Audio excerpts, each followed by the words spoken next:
I'm Donna Bush. Thanks for joining us for your CIG Television News Brief on this Wednesday evening. Since Monday evening, the Cayman Islands have experienced heavy rainfall leading to flooding in several neighborhoods and areas across Grand Cayman. While the tropical storm warning for Grand Cayman was lifted on Tuesday, government officials have not issued an all clear as yet.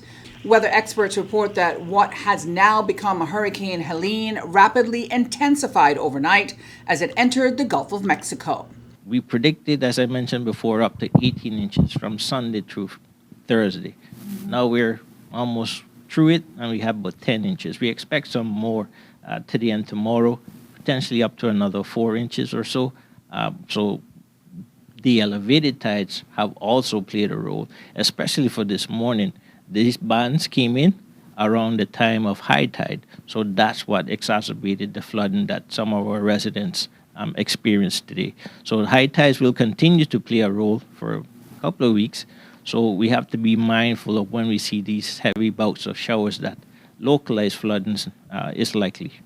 Rain bands bringing tropical storm force gusts and a heavy rainfall across our islands highlight the storm's vast reach and intensity. So far, the Cayman Islands have received 10 inches of rain with an additional 3.8 inches expected by Friday. The islands will continue to experience frequent rain and occasional squalls, reducing visibility. A flood warning remains in effect as elevated tides will further worsen flooding, impacting both residential and commercial properties. Her Excellency Governor Jane Owen, along with key government leaders, including the Premier, Deputy Governor, and various ministers, have been working closely with Hazard Management Cayman Islands and other agencies to ensure the safety of the Cayman Islands and its residents as they prepared for any potential threats.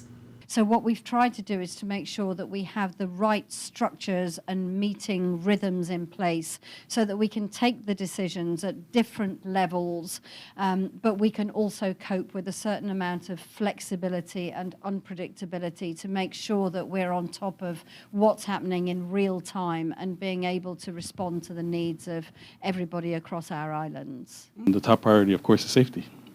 Safety for all of our people, safety for our school-age children, safety for our elderly. So I've been really impressed by, one, the communications to let folks know what is happening in real time. We know that there, particularly this morning, there are tricky judgment calls because at midnight it looked pretty dry.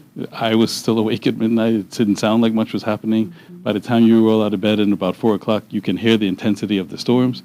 Decision needs to be made in real time, so I've been really, really impressed with the communication at all levels, from those who are at the executive level and then getting those information out to communities in terms of schools and what's happening. I think communication has been key. The Red Cross shelter is open for anyone who may need to evacuate from their property because of flooding, while residents are reminded to be careful when driving through floodwaters and to always be prepared for storms and other disasters. So throughout the year, we're doing a plethora of things. So we're training, we're preparing, we're mitigating, and prepping our response by working with multi-agencies. During incidents such as this, we're doing a lot of multi-agency coordination. So in our office at this time, we have fire, police. We're also speaking with 911. We have NRA on hand if we need them. And it's just making sure that it's a joined-up approach to this event and not just working in silos. Because if we work in silos, then there'll be a lot of gaps in our responses. So by having this multi-agency coordination that we tend to lead, we're ensuring that it's one message going out to the public, we're having the right people around the table, and we're speaking to the right elected members so that we can utilize them to get the message out, as well as get information from them on the ground, because obviously they know their constituents, they can feed back information to us, and then we can feed this into our response. If it is an emergency, call 911. For the non-emergencies, you can call any of the district police stations. Remember, for the most accurate information, you can turn to all official government channels such as caymanprepared.ky.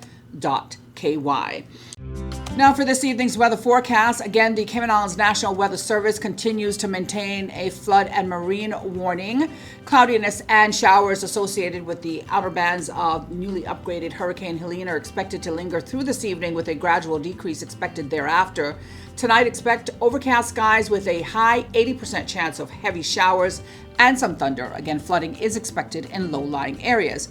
That marine warning again remains in effect. Remember to check out the Cayman Islands National Weather Service's website as well as their Facebook page for the very latest in local weather coverage. If you're watching us on our Cayman Islands Government's YouTube channel, we ask that you just take a moment to like, share, and subscribe for the most accurate local government news. I'm Donna Bush. Have a safe night and stay dry, everyone.